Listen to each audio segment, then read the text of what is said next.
our little our summer activity there of telling each other about vacations and treats. But hello, everyone. For those of you I don't know, I'm Holly DeArmond. I'm the executive director of the GCEC.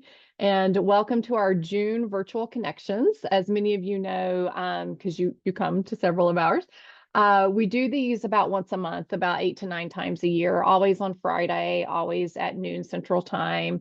So thank you for coming today as we're focusing on faith and entrepreneurship. And I'll talk a little bit more about that in a minute, but I do always want to give a plug to the things that are going on at GCEC, always with a mind of deadlines. So I hope that everyone is interested, and if you're not already, you're going to register for our 2025 conference. We have a great host this year. We're going to be at the University of Calgary in Alberta, a beautiful place. I was there about a year ago visiting with the university. It's near Banff, the Canadian Rockies and Banff and some other really beautiful places in the world. And so we'll be up there in October 2 through 4. The theme is resiliency and inclusivity. And so they're going to be telling us some things they're doing at Calgary and in Canada in these areas, and also some of our sessions that we've been, reviewing and taking in from our members will be on these themes as well. But hot topics right now. So we always announce our GCEC awards at our conference, and the 2025 GCEC awards deadline is Monday. So Monday we are closing it. I typically do 11:59 p.m. Pacific time. So that's what we're doing. So you can apply for those awards up until that time. There are 9 categories. So there's lots of opportunity, to look at your center, to look at your program, to look at your work, to see where you might fit into that. And then we've got a great venue while we're in Calgary. We're going to be at their science center, and it's just a really fun, interactive science center that's got a really nice venue for doing ceremonies and dinners like this. So hopefully, if you've started an application, you'll finish it, and if you haven't, take a look and see if that's something you can pull together by the end of day on Monday. Another plug for just, getting registered by our early bird deadline. So we offer the $5.99 early bird registration until August 1st. So you have another month. So we always keep it open well after the fiscal year. Some of you want to purchase in the new fiscal year. So that date will come on August 1. I'll send lots of emails about it, as I always do, but do pay attention to that as far as your planning for attending the conference. Beyond the conference, we have started a new certification program. It's called the Educator Lab, and it's hosted by GCEC members at the Stockholm School of Entrepreneurship. This is a virtual certification, and there's 2 tracks, so it really should fit you time-wise, hopefully, and each of them has a different price point as well. But both of them are virtual certification programs where you're going to be logging on with a cohort of peers. And the focus really is teaching. And so if you've been teaching a long time, you might learn from peers about some new techniques, some new methods, or just new things that faculty and staff are doing inside the classroom. And it is AI driven. So Stockholm, like some of our other institutions, have developed their own AI platform, but theirs is targeted to entrepreneurial teaching. And so not only will you get the virtual sessions about teaching entrepreneurship inside the classroom, you'll also get access to Stockholm's AI-driven resource that they've developed. So this is something new we're doing with Stockholm. The team there is just outstanding. They've hosted our conference before. We have board members from there. They're very engaged in the GCEC. So I put a box around the website there, but also I've been promoting it via email as well. So you might want to check that out. So that's my commercial for the day. So now we can get to why we are here, and I can introduce our speaker. So we have today with us Dr. Brett Smith. And Brett is a university distinguished professor in the Farmer School of Business at Miami University in Ohio. And he's led several centers. He's led the Altman Institute for Entrepreneurship. He founded the Center for Social Entrepreneurship, and now he's leading the Center for Life. And life stands for leading the integration of faith and entrepreneurship. So that's what we're here to talk about today. I saw Brett speak at a conference in the winter. He and I had a follow-up conversation. I was sort of interested in this. This was a new topic for me. That's why when we sent it out to the GCEC, we called it an emerging topic. But Brett has some really interesting things to share with us today. And so I'm going to turn it over to Brett, but feel free to use the chat to post your questions throughout. Brett's a really great interactive speaker, so we can tackle your questions about this or comments as we go. So Brett, the floor is yours. Great. Thanks, Holly. And thanks to all of you. First off, it's a pleasure to be here. And GCEC does an incredible job of pulling together not only these virtual connections, but also their annual conference. So if you haven't been, you need to go. If you have been, you need to go again, particularly in Calgary. But thank you for this opportunity. It's a pleasure to be here. And I'll just pull up these slides and see if I can share this. Can you see that? Yes, I can see that. Great. So what I want to do today is just introduce the topic. And this is a topic that may be familiar to some and maybe not others. And wherever your starting point is, great, that's fine. That's where you're at. But before we talk about faith, let's do this differently. Let's imagine there were a major emerging topic that were coming into the world today, a major trend, something that was fundamentally affecting the way people make decisions or the things that they do or the activities they engage in. And we decided like, well, I'm not sure I like that so much, so maybe I wouldn't do that. So imagine AI, and you decide, well, I don't like AI, so, our center is just not going to deal with that at all. Right? No one would actually do that. Like, no one would actually be like, well, because I personally don't like it, then maybe I'm just going to, not deal with it at all. The reality is, if there is a major trend out there, if there is a major issue out there, and it is fundamentally affecting what our students, what our alumni, what the entrepreneurs are doing out in practice, well, then it's incumbent upon us to at least consider what that might look like and how might we do some things about that. By some estimates, there's over 180 million entrepreneurs that are integrating faith directly into their entrepreneurship today. And this is a really low estimate. It is based in the US. It is based largely on a single faith. So it is wildly underrepresenting the overall trend.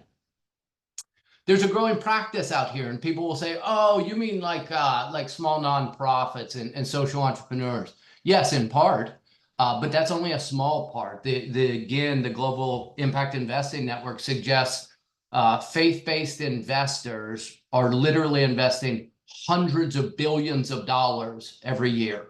So yes, it is potentially small, but it's dramatically growing. Or take something like on the slide, the Hallow app. If you haven't heard of it, it's a prayer and meditation app. And you're like, oh, great.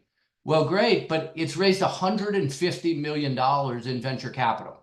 So now you have faith being central to the opportunities that some entrepreneurs are actually engaging in, and still recognizing these as for-profit traditional entrepreneurial ventures. There's a growing ecosystem. Here are just some of the players, but there are entrepreneurs, there are investors, there are accelerators where faith is playing a central role in how this is happening.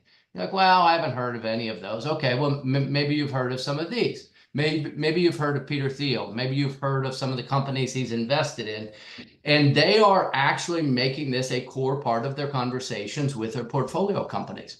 I'm not saying that's good or bad. What I am saying is it's happening.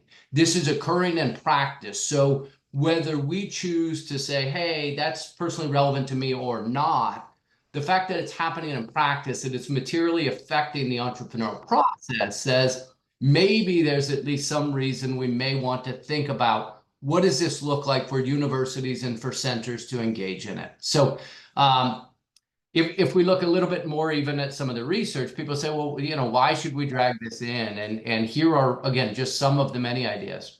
One is its prevalence. Some 80% of the world's population claims a faith tradition. Will that also mean some 80% likely of the entrepreneurs, of the investors, of your students, of your alumni also likely claim some faith tradition? To many of those folks, it's central. That means it drives their decision making. For many of them, it drives their worldview. And again, whether that's personally relevant or not is somewhat distinct from, is it materially affecting the process? Some people are like, well, we can't study this, we can't teach this. And again, I think the base of knowledge and foundational disciplines that we always draw on in entrepreneurship, psychology, sociology, economics, have literally been studying this for a century or more. So this is not brand new. This is actually resurgent. You go back to Max Weber's work and the Protestant work ethic. This isn't a new idea. What is different is the size, scale, the dynamism, and how quickly this is happening. And then lastly, it does provide some answers that aren't easy to reconcile, like social entrepreneurship. It's tougher to reconcile where that comes from an individualistic, materialistic sort of perspective. So I just want to share a few minutes about some of the work that we're doing. As Holly mentioned, I'm at Miami University in our Altman Institute for Entrepreneurship. And a few years ago, we founded this center called Life. We started to look at this emerging trend and say, okay, there might be something out there and there might be a role that we can play in helping to sort of steward this opportunity. So like all entrepreneurs, let's start on the other side. Like, what's the problem? Like, why does there need to be a center around this, and what might a center do? So here's a couple of thoughts. So first, if we look at different stakeholders, for scholars, for researchers, they're often choosing between like their real research that they have to publish in Financial Times top 50 journals and their faith research. And those things are somewhat disconnected from one another. For teachers, there's often like limited ready-to-use content or experiences. So go back not so far in time to the emergence of social entrepreneurship, maybe 20 years ago. In the early days, there weren't courses, there weren't syllabi, there weren't textbooks. It's like, what do we do? That's somewhat akin to where we are today in faith and entrepreneurship, that even if someone decides, hey, I want to do this, there's not a lot of ready-to-use content materials out there. Third, for students, again, if we say some 70 or 80% of those also are of faith, there are not a lot of opportunities for them to engage with, to have knowledge, to have opportunities to engage in this sort of emerging ecosystem. And then lastly, for entrepreneurs, to the degree that our work and our research and our teaching matters, if we're going to affect practice, we need both rigorous knowledge and a preparation for the workforce, and they're just not getting a lot of that today. So let me just share a bit about what we're doing. Our goal at Life is this: to create academically rigorous, practically relevant knowledge and experiences at this intersection. And we think both are essential. It can't be practically relevant and not be academically rigorous. I've been to plenty of conferences where people stand up and say, hey, this is my experience. And I say, I love your experience, and your experience is N equal 1. So let's aggregate those experiences and start to see trends and additional things. But it also can't be practically relevant. It has to matter to practice about what we're doing. So this is really focused on a both and here. So starting on the research side, and I'll just go through this quickly. Our first job was to show that it is actually possible, that you don't have to have this gap between your real research and your faith research, that you could publish those in top-tier journals. We had to create a pathway and a community around this topic, and then create some opportunities for the next generation of doctoral students. So in our part, we started a few years ago trying to publish in and around this space, and have started to show that it is possible to publish this in top-tier entrepreneurship journals, top-tier Financial Times, top 50 journals. And again, this isn't like, oh, well, we're so great. This is just that it's possible. Again, harken back to the early days of social entrepreneurship. Everyone said, well, the top journals won't take social entrepreneurship. Well, no one says that today, but in the early days, there was lots of conversation around how could you do that, and could you even do that? In terms of this effect on the field, we are seeing a growing trend. We are seeing, in this case, growing citations around the work. But none of this work is about us. You'll hear me say this several times. This isn't about me. This isn't about Life. This isn't about Miami. This is actually a focus on the field of faith and entrepreneurship in this emerging field. And so 5 years ago, we launched the first research conference. We do it virtually because we launched not that long after COVID. And we have maintained virtual because people from all over the world have said, if you hold it in person, I can't be there, or it's not at a convenient time, or I don't have the funding. And so we want to make this fully accessible. In 5 years, we've had some 1,000 scholars from some 30 countries come together around this idea. Some people are just wondering what it is. Some people are already writing manuscripts to top-tier entrepreneurship and management journals. But you see people like Roy Sotheby, the Life Conference is critical and it's a conversation that's long overdue. Or Ted Baker saying it's the creation of a new subfield. Or some of the PhD students say, hey, this was meaningful to open up this, this space, to have legitimacy in and around this space. Second, because we do this virtually, we try and augment that with in-person. So here was last year in Chicago. You see scholars from David Townsend at Virginia Tech, to Ali Gumase from Germany, to Olympia Rosales from Mexico. Scholars actually coming together person to person, face to face, to sort of augment the other side of this experience. And then we try to create pathways to say, okay, if you want to publish this research, how do you do that? And here is an example. We created a special issue with entrepreneurship and regional development around this intersection of faith and entrepreneurship to, again, give sort of opportunities. There are a number of tools that are available. Again, these are all meant to be helpful. They're all available on our website. So we have a starter kit to say, hey, I don't know anything about this space. What would I do? We have a bibliography of all the ABS 3- and 4-star journals, everything done in faith and entrepreneurship going back as far as we can. There are 2 special issues. Our research conference is always videoed. All of that is up and available online. So all that to say, there is a growing trend, and the numbers would back that up. Like, we would love this if we're an entrepreneur. We're like, oh, up and right, that hockey stick like growth. That's what we're after. And that's what we're seeing in terms of top tier publications on faith and entrepreneurship particularly over the last 5 years. The second issue is really around teaching. Like, our centers do lots of things. Some of it's research, and some do that and some don't. Lots of them do teaching and then co-curricular kinds of things. So for us, we launched a course in this 4 years ago to public university, and people are like, you can't do that. Like, that's illegal and separation of church and state. Actually, that's fundamentally just incorrect information. It's not illegal. Of course, you can't proselytize. That's no one's job in this space, but you can educate. We've taught a religion course at Miami University since the day it was founded over 200 years ago. So this is not a new area. Lots of your universities have religion courses. And so the idea that you bring these together is just an interdisciplinary approach. We did a little bit of research to say what's going on out there in the space, which I'll share with you. And then we tried to start developing some knowledge sharing resources that might be helpful to, if someone just walked up and said, hey, I want to do that, I'm not sure how. And then lastly, we added a teaching conference. So let me walk briefly through some of that. We created an initial course. We've run this every semester for 8 straight semesters. In the bottom right, you can see some of the kinds of topics that we address: faith and entrepreneurial integration, calling, identity, success and failure, resource acquisition, different models of integration. And we just did a survey of some 100 alumni and found 100% of the alumni would recommend this course. So it's sort of a net promoter score.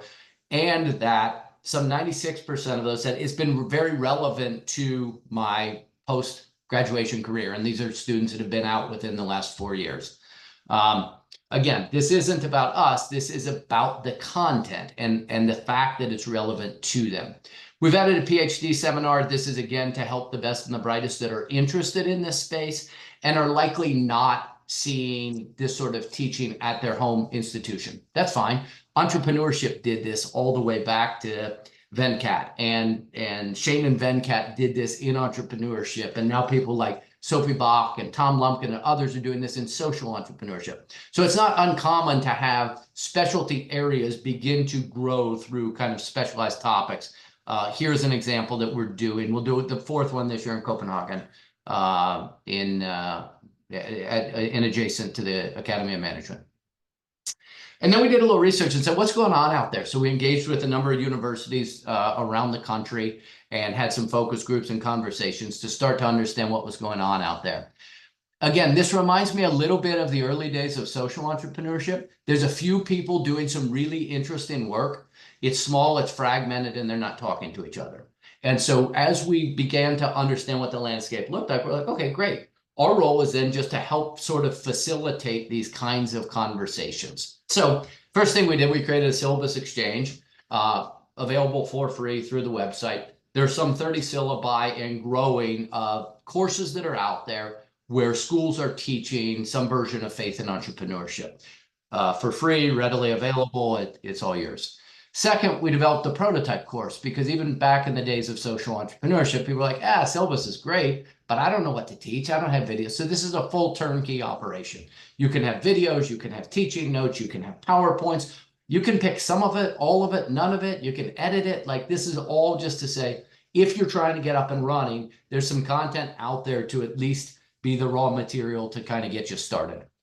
And then as we continue to run into more and more folks doing this, we said, well, let's host a teaching conference. And so last November, we hosted a teaching conference. We had some, as this says, some 185 participants. What is interesting to me on this slide is actually the participants. And so, of course, we would anticipate that you would have faith-based institutions. So here you see that represented by Wheaton College or Cedarville or Biola or Belmont University in Nashville, where the president, Greg Jones, gave our kickoff address. You also see this represented at public institutions, so Miami, University of Oklahoma, and others, because, again, some 70% of their students, this is still very relevant to them. So even if the institution isn't faith-based, many of the students do have an interest in faith. And then lastly, and this was probably most interesting to us, is you had elite private schools. So you had schools like Duke, Princeton, and Yale, who were beginning to do work in and around this space. So sometimes the question we get, well, isn't this just small faith-based schools? And in short, the answer is no. This is emerging in lots of different pockets at lots of kinds of different institutions in different ways, and they are teaching, they are expanding the horizons about how do you do this kind of work. And thirdly, there's this notion of, okay, what do you do with students? So again, back to social entrepreneurship or even entrepreneurship. The first question is, well, like, how do we connect them to the ecosystem? Like, that's one of the questions a lot of our centers do is how do we do that? And so in part, we've partnered with an organization. In this case, it happened to be specific to Christianity. Much of the work we do is not. But this is the Christian Economic Forum. So they get together once a year, some 300 industry leaders, entrepreneurs, investors. And last year, they were willing to say, hey, let's do a pilot. So we reached out to them. Again, this isn't just about us. We had 7 students from 5 universities that got to connect with, interact with the leaders at the front end of this. So the conference is sort of modeled after the World Economic Forum, called the Christian Economic Forum, and the students got to participate in that. This year, we have some 20 students from 15 different universities that will be participating in this, and again, creating exposure and access to kinds of individuals that they may not otherwise get. The goal is to actually move forward towards a placement network where any student from any university might be able to align, and you would have, a matchmaking sort of double-sided market where you would have the students that are interested in faith and entrepreneurship connecting with the organizations that are interested in hiring those students. And so we're in the early stages of just wrestling with what that looks like and how do we build that out. But you see the seeding of that through both the universities we're interacting with and the kinds of partners that we're connecting to. We also have a faith and entrepreneurship student group. Sometimes different schools will say, get a course up and running. That's a 3-year process. I'm like, yeah, I know. but the reality is sometimes it's easier. And again, a lot of social entrepreneurship occurred starting by student interest, not faculty interest. A lot of the groups got up and running either through staff that were willing to invest in them or students who actually initiated themselves. So we'll be relaunching a student group model that, again, it's a template, but take it, use it, change it, get inspiration from her to do something totally different. Great. It's just another way to start to say, hey, there is growing movement in and around this space. And then lastly, the idea is, okay, well, how does this actually connect to the entrepreneurs? What difference does it make to the entrepreneurs? And I'll be candid, in our model, this is the fourth of the four things that we're going after. So this is probably the least developed today. But we see lots of ways that this works out. So here's an example. We've taken some of the research, we've done what we call translational research, make it much more practically relevant. We've now created some podcasts around that just to make it easy to use in a form factor they care about and make it very specific to the entrepreneurs, less around what the research is and more around what is it in the research that might matter to practice. We've done things like a venture capital group asked us to come in and host a conversation with their portfolio companies and to say, hey, what difference does this make and how might this affect? In this case, it was well-being of the entrepreneurs. And so we start to see that this is having interest on practice as well. So in terms of our own work, yes, we're doing research at a research-focused university. We're doing faith in entrepreneurship, but we are only focused on higher education. That is our primary target market. And lastly, and most importantly, we're trying to build the field. Like this isn't about us or even what we do at Miami. This is about how do we provide tools and opportunities and connections to build a community around this, to do this work. The opportunity is huge. I think we're probably at 1% of schools that are doing something around this. And yet some 70 or 80% of the students at all universities around the country likely have some religious affiliation. So we think this is a very early days, but we think given what's going on in practice, it would not be unexpected to see a similar trend sort of happen in higher education. Here's a bit about our team. This is a growing team. We are adding currently 3 positions to the team because of the growing demand from scholars and from teachers thus far. We do have an advisory board. What is interesting about the advisory board is it's full of entrepreneurs and Angelique and Dan. It is full of academics. So Eric Johnson was the former dean at Vanderbilt's Business School. David Miller is at Princeton University. And then it also has 2 theologians on it. So Kenda is from Princeton's Theological Seminary, and Michaela is coming from Fuller Theological Seminary. And the reason that's important, we often do interdisciplinary work. And yet we're really good at the entrepreneurship side, but most of our interdisciplinary work is like 90% entrepreneurship and 10% whatever the other thing is. We're trying to find a way to sort of connect those dots. We have a number of strategic advisors that have been helpful in this. Henry Kasner has launched Faith-Driven Entrepreneur and Faith-Driven Investor. Jeff McMullen is the editor of Journal of Business Venturing. So lots of people that are helping us think about how do you do this at sort of the highest level. We've been blessed with funding, and the only reason that I point this out is to say our goals and our funding are not around Miami University. Our goals and our funding are around the goals of trying to help the field grow. And so that funding is really meant to do things like conferences and do things like getting people together from lots of other institutions. We were blessed to receive an Emerging Model Award, but what was more important was feedback from people like Don Karatko, who helped launch GCEC. He said life is a game changer. And all that he meant by that is this, that it's really across research, teaching, and connection to the ecosystem in this emerging area. So again, whether the specific topic of faith is personally relevant or not, it is an emerging area, it is growing, and there are lots of things going on there. One of the things that was asked of like, hey, if I just wanted to kick the tires and get started, what would I do? Here's a couple of thoughts. So on the research side, there's a starter kit out there. There's a bibliography out there. There's a conference that we host once a year. On the teaching side, there's a prototype course. There's a syllabus exchange. Lots of universities that are doing this.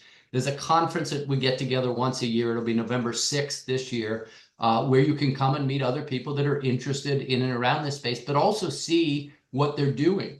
Some of it might be relevant to you, some of it might not. On the co-curricular side, again, we're piloting this student group and the CEF model. On the center side, we are partnering with a select number of schools that are interested in trying to build their own centers. And all that is to provide some of the behind the scenes of, hey, what did we screw up along the way? Because the answer is probably a lot. And to the degree that we can be helpful in helping specific schools sort of build and grow that, we'd love to do that.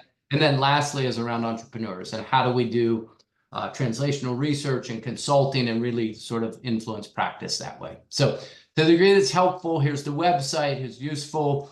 And you can find all of those materials on the website. And then I will stop there and open it up for questions. Thanks so much.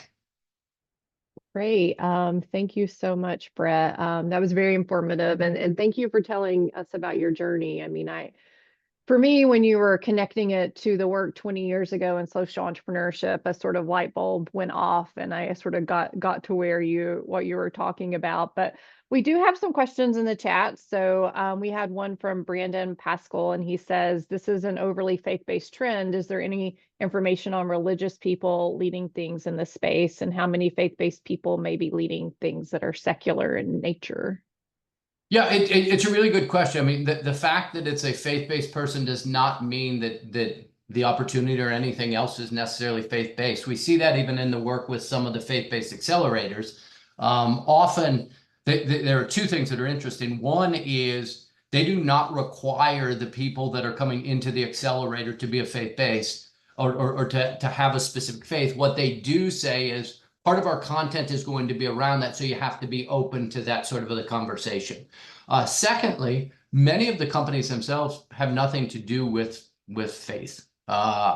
Somewhat polarizing example, but Chick-fil-A has almost nothing to do with faith. It's a chicken store. It's a restaurant, right? And so again, I'm not trying to say pro or con about that. What I am trying to say is lots of the opportunities have very little or nothing to do with faith within the opportunity, and much more to do with faith of the founder, faith in the way they interact with investors and other stakeholders, and that sort of thing.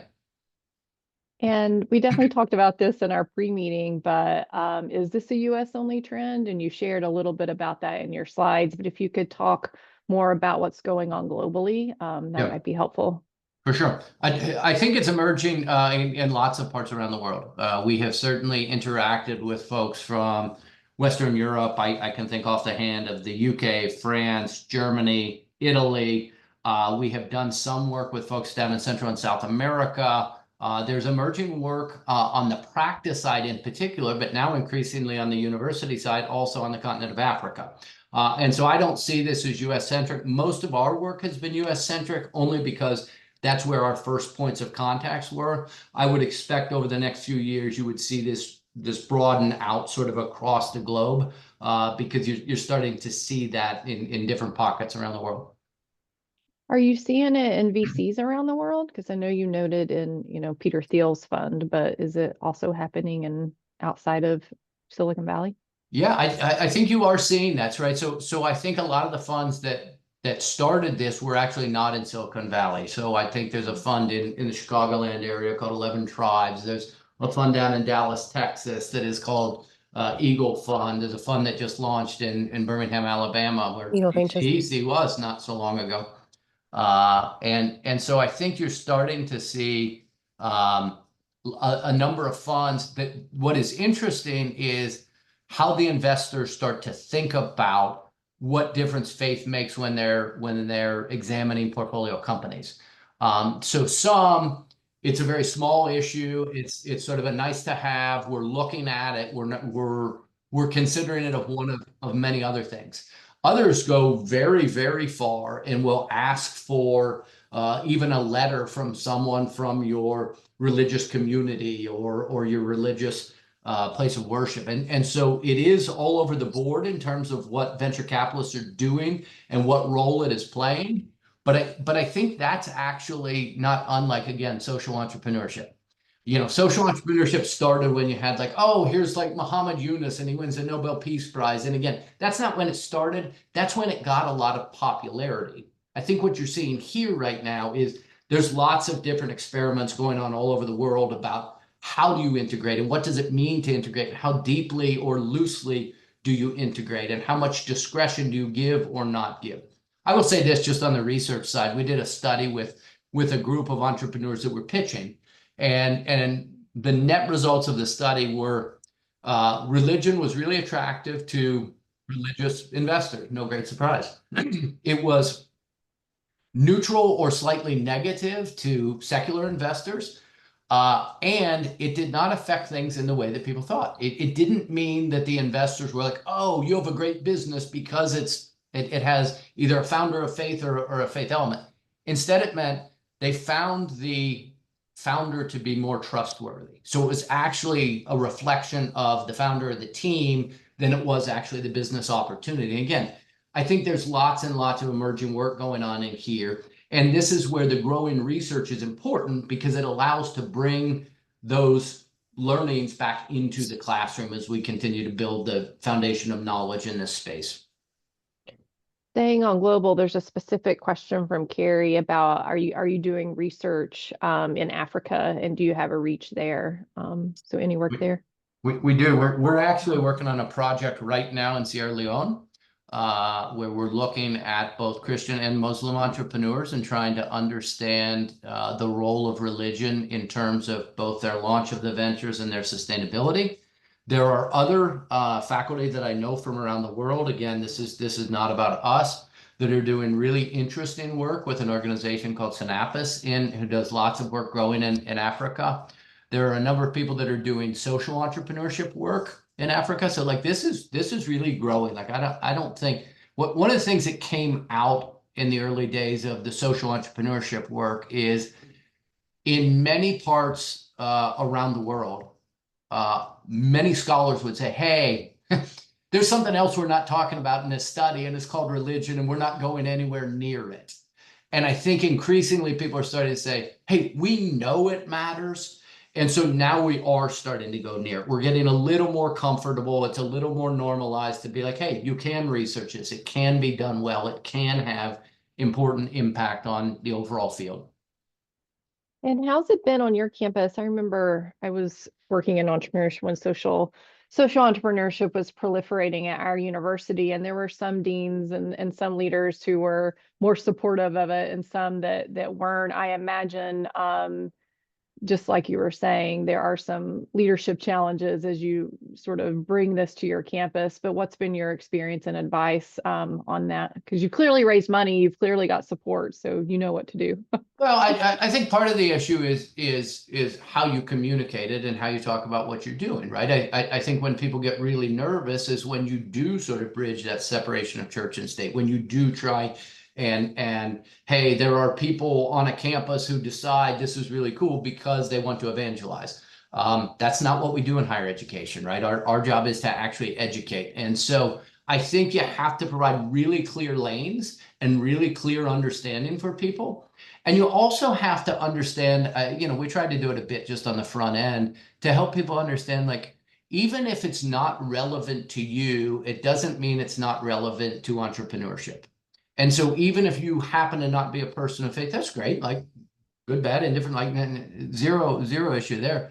But just because you don't happen to resonate with it doesn't mean it's not necessary for the students to understand it. So even if I have a student who doesn't care about their faith, and I have many of those who have taken the class, they said, what it allowed me to do is understand when I walked into an accelerator, when I walked in to do a pitch, I understood what they might be thinking as we're going through this. And absent that, I go in really blind, right? So it's the same issue. If we say, hey, on Monday morning, do we think, pick whatever thing you want it to be? Do we think gender or race or ethnicity or any of these things affect how the entrepreneur acts? The answer is yes. We do lots of work on female entrepreneurship, and we should. This is just recognizing that faith may play a similar role, that someone who cares deeply about their faith probably doesn't check it at the door on Monday morning. And when they bring it into their entrepreneurial venture or the way they look at investments, it's going to materially change that decision-making process. So we better understand it. Yeah. Yeah, I know when I was thinking about this topic for the GCEC and you and I had our conversation, and I said at the beginning, I said, this isn't an opportunity to evangelize, right? Like this is, and you took me through all of your really important work in the area, but I do think probably a lot of us on the call, when we bring this to different people, that will come up, and that question will come up. So, we have kind of a specific question here from Stephen, and he says he struggles with advice that he gives to faith-based startups on how they sell into churches and even engage with them, and that working with pastors about or working with them and talking about business can be difficult. So have you done any work into that area or can address that question in any way?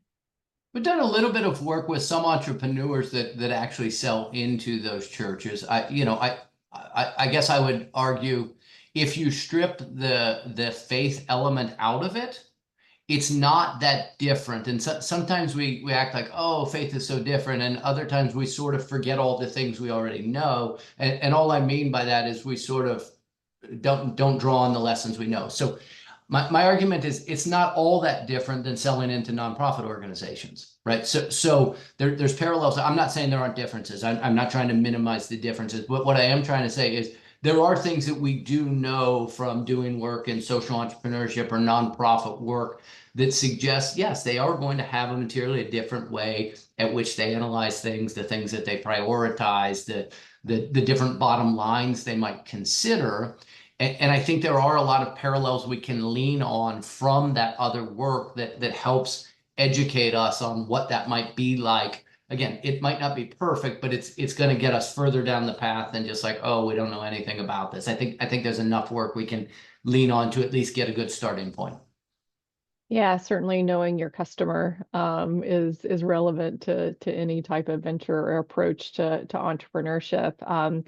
We evidently have a student on our virtual connection. We don't usually have students, but the student asked, says, I'm a student creating a faith-based business. Can you list or reference some specific accelerators that they could research? So if you can talk about maybe the ecosystem and specifically hit on that. Yeah. Sure. Sure. I think there's a growing ecosystem in this space that they're taking it seriously. I think what is unique about this ecosystem, and not just this ecosystem, but often we say ecosystem and we think geography. I think here you need to think ecosystem and you think like vertical market, right? So there are ecosystems that are around just consumer products, as an example, or the automotive industry. And those aren't necessarily geographic in nature. I think that's true here. So I think if you start to think about, okay, what does ecosystem look like? It is more around the content of faith and entrepreneurship than within a geography. A few off the top would be places like Ocean is an accelerator out of Cincinnati area. Praxis is an accelerator out of the New York area. There's one in Cree called Cree that is out of Northern Ireland. And again, those are some of many. A little AI work would go a long way at pointing to others, but those might be useful starting points because they're also pretty clear about what their requirements are and the role faith does or doesn't play in their application. And I think that's important to understand that. For many of them, it's an openness to willing to consider this. For others, it's something quite different. So I would spend a little time trying to understand that and maybe even doing some initial calls with those organizations sort of before the application to understand what role faith plays and how it factors into the decision criteria. Okay. Thank you. Thank you, Brett. We have a question that I think your colleague Corey has posted some information on, but you can comment on it. How do we square the high rates of engagement with faith and the headlines that consistently report rates of faith among people maybe decreasing in the U.S.? So talk a little bit about how your work on that, and then what you're seeing yourself through being an expert here.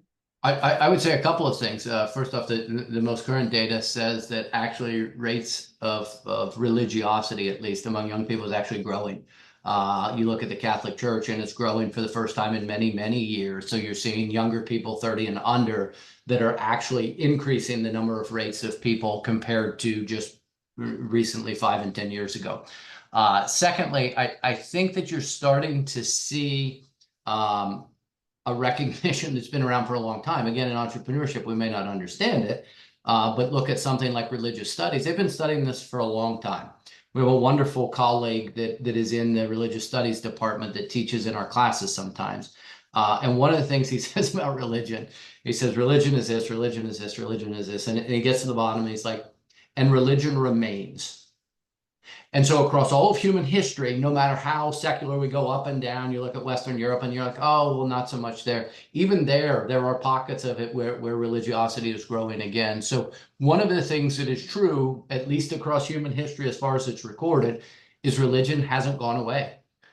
For all the touting of secularization and it's going to go away, it hasn't, and it doesn't. And trends suggest it's actually going to continue to grow, and growing in parts of the world like Africa at astronomical rates. And so the reality is religion remains. Yeah. Okay. And then you did in your presentation, and you've smattered it throughout, you've compared this to social entrepreneurship. So we have a question: what makes you think the conditions that drove the growth of social entrepreneurship teaching also exist for faith-based? What are the same drivers, and then maybe what are the new drivers? Yeah, so let me start with a not very complimentary statement about all of us, and myself absolutely very much included, which is in higher education, we tend to not lead, we tend to lag. And I would say that was absolutely true in entrepreneurship. That was absolutely true in social entrepreneurship. There were entrepreneurs long before there were entrepreneurship programs. There were lots of social entrepreneurs long before there were social entrepreneurship programs and centers. I think the same is true here. The first indicator that gives me the most courage, confidence would be the number of entrepreneurs that are already doing it. There are hundreds of thousands, millions of entrepreneurs that are doing this. There is a growing ecosystem. There are people that are now investing where faith matters as a part of that criteria. Well, when you have an ecosystem or you're an entrepreneur, the first question you get is like, where do I get resources? When resources begin to flow into this space, those are indicators that this matters. I think in the early stages, and I would argue that we are still somewhat in that, you then look to early stage success stories. So I commented on Muhammad Yunus just as one example of social entrepreneurship. I try to point to some of those today. A place like the Hallow app that raises $150 million. This is not faith-aligned capital. This is not impact investing. This is not donut. This is venture capital that is funding a prayer app because they think there's a market opportunity. And so I think you see people coming at this from two different directions. One, there's a market opportunity. Two, there's an opportunity to bring my faith into the middle of that. So we've seen, even over the last 5 years, a growing number of scholars interested, a growing number of teachers interested, a growing number of students interested. And those would be some of the indicators that suggest, hey, this is a space that may be ripe. Is it going to grow like social entrepreneurship did? I have no idea. But are there indicators at this point in time that suggest it is growing, and it is growing sort of astronomically? Actually, yeah, the exponential growth even of research is an indicator that people are taking it seriously. Thank you for that, Brett. And because we are the GCEC, can you talk about how the stars align to launch the Center Life? Because that's what a lot of our folks in GCEC do. They're creating centers, initiatives, programs, institutes. So, what was sort of the light bulb for you to say this is the right time, and even talk about raising the funding, because that's always relevant too. Well, so let me talk about it in two ways. First off, in terms of what aligned, not that different than the last answer, which is we started to see growing practice. And when we saw growing practice, we started to say, hey, is there anything there? We piloted a course because we had no idea if people would sign up for it or not. And we continued to see more and more people sign up, and we saw some growth that way. We started to say, hey, is anyone going to study this? And we started to see some growth on the research side. But as you start to move that forward and start to think about, hey, how does this fit into the broader ecosystem? We had to look for parallels, and that's why you will hear me often draw on something like social entrepreneurship, because it is a niche area of entrepreneurship, of the broader umbrella of entrepreneurship. And so we had to look and see, okay, are there things that are common? Do we start to see growing amounts of entrepreneurs in this space, of researchers in this space, of students, of faculty? And the short answer is yes. Like, we're in the early stages. Like, the growth, I think, is still way, way, way ahead of us. But I think we started to see that. Now, the other question is then how do we begin to gain resources around this? Because that's in any entrepreneurship center, the question's the same. I would dare say the secular schools are in a better place to raise money around this than the faith-based schools. And people are like, that's backwards. I'm like, no, it isn't. And our example is this. Nearly all of our funders in some way, shape, or form said something like, hey, I align most of my philanthropy with my faith, and therefore I've never given to my public institution. And now I can do both. Now I can align my philanthropy with my faith and do it at my secular institution. And so to our development team, we were not cannibalizing existing donors. These were all net new donors that they now had something different and unique to offer to them for a donor they could never otherwise engage. And so I think at the secular schools, there's actually an opportunity to attract a net new set of donors that you haven't been interacting with, and to bring those people into the fold. And we've seen a lot of very useful conversations in that direction. I think of all of our donors, I think all but one has that story. They had never given $1 to the institution until they first gave to this thing around faith and entrepreneurship. And so I think there's actually, not only is it not a deterrent, I think it's actually a possible benefit to how you raise capital in and around this space.